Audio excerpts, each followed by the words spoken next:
Par ailleurs, le manque de ressources humaines qualifiées représente un obstacle majeur à la mise en œuvre de nos projets de développement.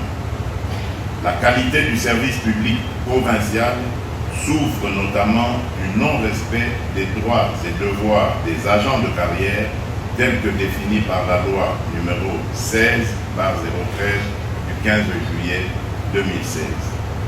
Enfin, la gestion des ressources destinées aux projets de développement reste décevante, aggravant le déficit d'investissement dans des infrastructures et des initiatives qui pourraient bénéficier à nos provinces.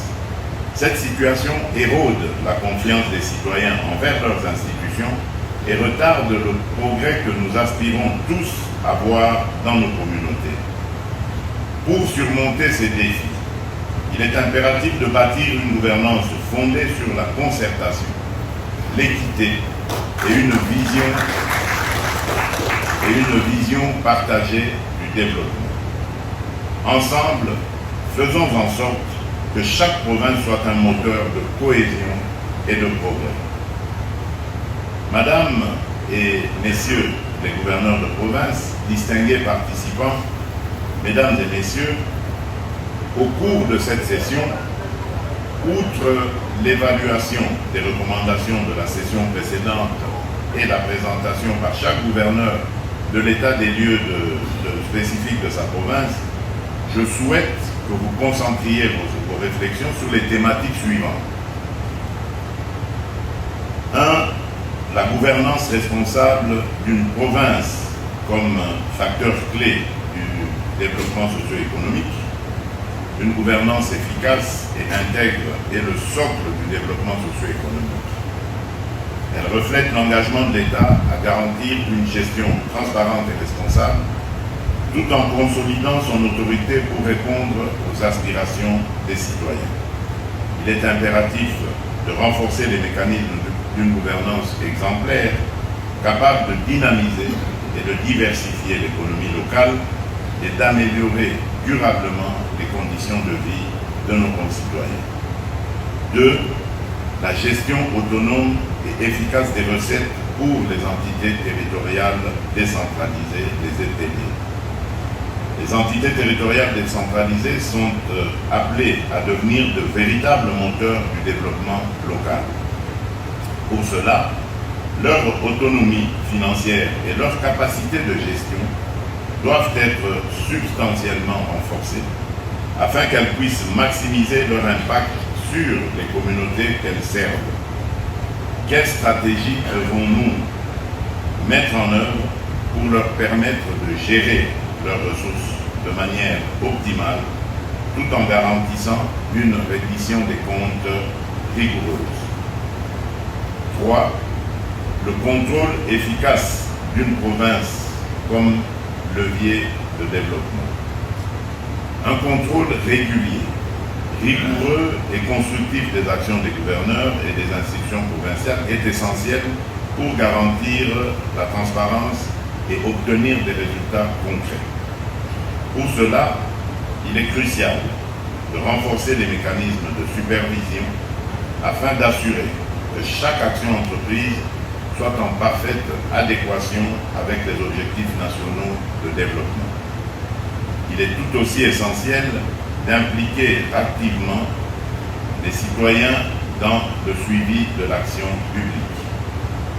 Publions régulièrement des informations claires et accessibles sur les budgets provinciaux et les dépenses publiques afin de promouvoir une véritable transparence.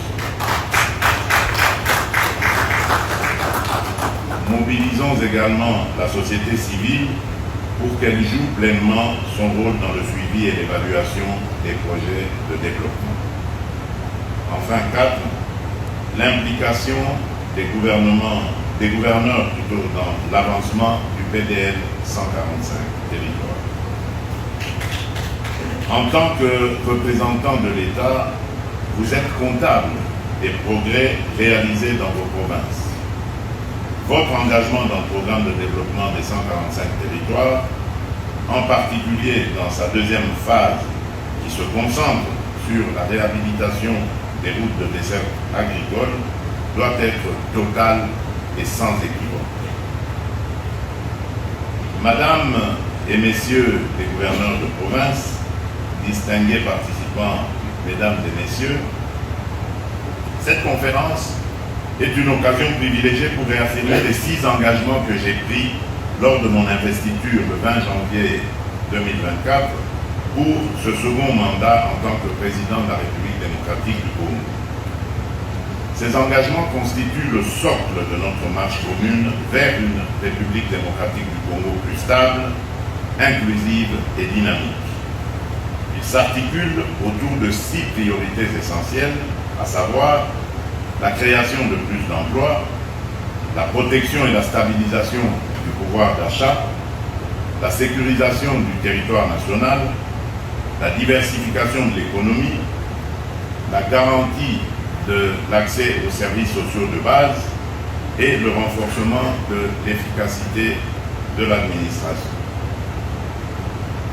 Ces engagements sont étroitement liés aux thématiques que nous abordons dans cette conférence. Ils sont la pierre angulaire sur laquelle nous devons bâtir l'avenir de notre nation. Pour leur réalisation, votre rôle est capital. Vous, les gouverneurs et responsables provinciaux, êtes les piliers sur lesquels repose la mise en œuvre de nos politiques de développement. Une gouvernance responsable, transparente et efficace est essentielle pour bâtir une République démocratique du Congo prospère et forte. C'est ainsi que dès mon accession à la magistrature suprême, j'ai reconnu la nécessité impérieuse d'assainir l'environnement des affaires et de promouvoir un entrepreneuriat dynamique. Ce n'est pas une simple aspiration, mais une priorité stratégique pour transformer notre potentiel en opportunités concrètes, générer de la richesse et créer des emplois au bénéfice de tous les Congolais. Ces objectifs exigent une implication déterminée et un effort collectif à chaque niveau de responsabilité. En votre qualité de gouverneur, vous avez un rôle clé à jouer dans cette dynamique.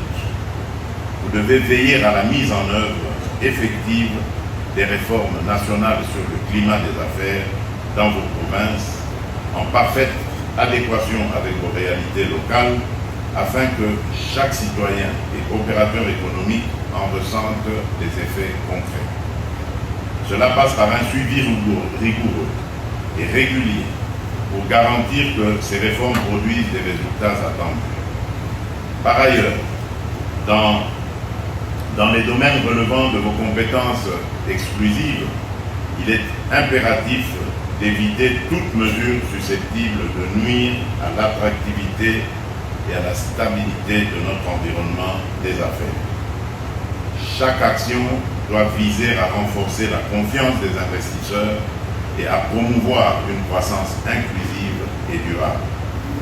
Je vous exhorte à considérer cette mission comme une responsabilité partagée, inscrite dans un engagement fort pour le développement économique de notre pays. Ensemble, alignons nos efforts pour offrir à chaque Congolais un avenir plus prometteur et faire de la République démocratique du Congo un pôle d'excellence économique en Afrique. Enfin, dans le cadre des évaluations périodiques qui serviront désormais de référence à votre gestion, je vous invite à explorer la possibilité d'impliquer davantage l'expertise de l'Inspection générale de la territoriale, l'IGTER, pour réaliser des audits. Cela permettra d'améliorer la gouvernance territoriale et de favoriser le développement à la base. Ainsi, chaque gouverneur pourra désormais être évalué sur des indicateurs concrets, notamment le nombre de projets d'investissement effectivement réalisés dans sa province. Il sera également essentiel d'évaluer la réduction des conflits de pouvoir coutumiers et communautaires. Ces évaluations seront non seulement un outil de suivi, mais également un levier pour inciter à la mobilisation des ressources et à la mise en œuvre des solutions adaptées aux besoins des communautés locales. La paix et la tranquillité sociale doivent devenir des priorités partagées, car elles sont les fondations d'un développement durable. Et donc, je vous dirai à propos du mémorandum que vous m'avez adressé, que certaines réflexions sont en cours. J'ai bien compris vos revendications, vos desiderata, et des instructions d'ailleurs seront données à ce sujet aux différents acteurs concernés pour apporter des réponses. À vous donc, Madame et Messieurs les gouverneurs, acteurs clés du développement de notre pays, à vous, disais-je donc, revient la responsabilité d'ancrer cet élan d'émergence au cœur de nos provinces. Votre rôle est pivot, votre mission essentielle. Jouez pleinement votre partition avec discipline, rigueur et détermination. L'histoire retiendra votre engagement et la nation congolaise tout entière vous en sera reconnaissante. Sur ce, je déclare ouverte la 11e session de la conférence des gouverneurs de province. Que Dieu bénisse la République démocratique du Congo et son peuple. Je vous remercie.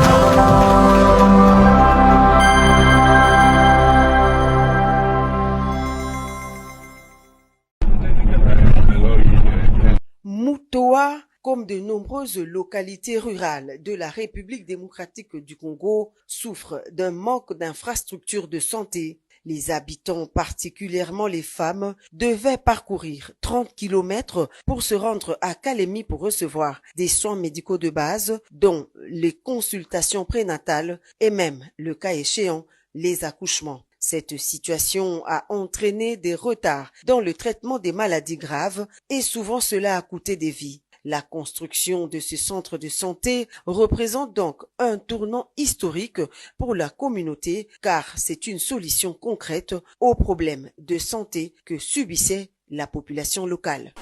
C'est toute la population du territoire de Kalemi qui remercie le chef de l'État, Félix Antoine Tshisekedi Tshilombo, pour tout ce qu'il a fait pour notre territoire. Je pense que beaucoup ne croyaient pas. Aujourd'hui, vous-même, vous voyez, derrière moi, nous avions le centre de santé moderne qui va accueillir les fils, les filles, toute la population. Le FEDEL, c'est le développement local à la base. Donc, voir les territoires, les villages, permettre à ce que celui qui vit dans ces villages ait le soin de santé comme celui qui est en Afrique du Sud. Et nous avons vu ça.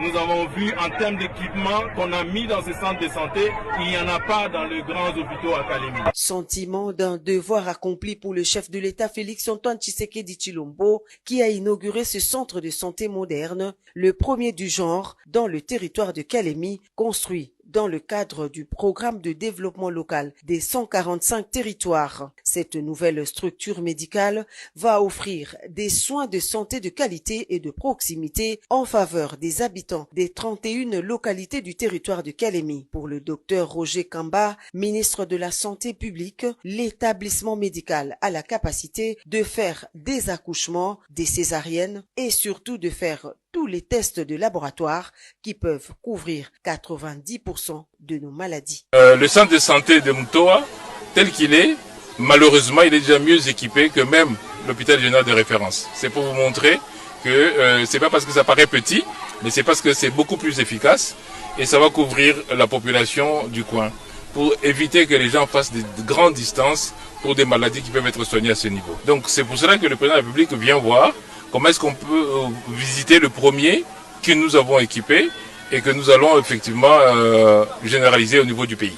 Le centre de santé de Mutoa est équipé notamment des salles de consultation, d'une salle d'accouchement et d'une pharmacie. Il disposera également d'un personnel médical formé pour répondre aux besoins de la population, notamment en matière de santé maternelle et infantile. Ce programme structurant du PDL 145 territoires sera dupliqué dans d'autres territoires de la province du Tanganyika. Prochain sur la liste, les territoires de Nyunzu et de Moba.